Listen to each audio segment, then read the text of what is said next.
More fallout tonight in the controversy over who should be the next leader of the Indianapolis Public Library system. Let's bring on News 8's Adam Pinsker, who joins us live. Adam, from what I understand, a group of African-American librarians are taking some action against the city.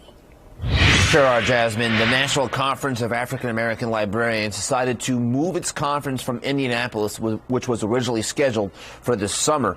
One of its members told me the reason is because the library trustees' refusal to consider Nichelle Hayes for the permanent CEO job.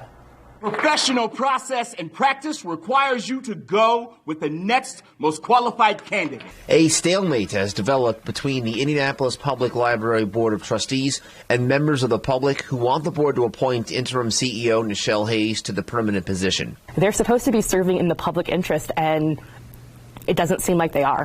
Mahassan Amin is a former employee at the library and a conference co-chair for the National Conference of African American Librarians.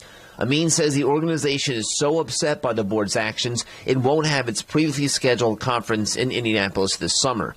Hundreds of Hayes supporters showed up en masse last month after the trustees chose a white male candidate from outside Indiana, Gabrielle Morley, over Hayes, who had been serving as interim CEO for 8 months and has several years' experience in the Indianapolis library system. Morley eventually turned the job down. The board's actions have shown that they're not really willing to work with people or listen to the community, and we don't want to have to fight with that.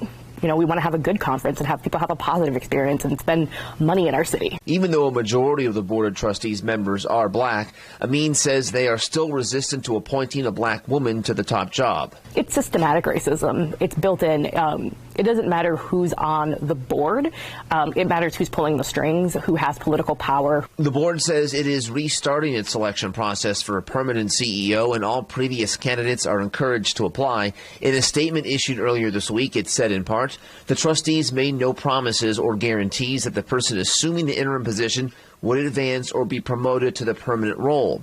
In fact, at the time, as Hayes agreed to serve as interim CEO, she stated that she was undecided about whether she would participate in the CEO search process. The purpose of an interim is a test run to see how you can manage things. Of course, there's no guarantee in getting positions, but at least in my experience in hiring, is you interview the best candidates. And if your first one says no, then you turn to your second one. And in its 4-page statement, the library trustees also said that just because another candidate turned down the CEO job, that doesn't automatically mean that Hayes will qualify for the position. Adam Pinsker, Wish TV, wishtv.com, and follow us on Facebook.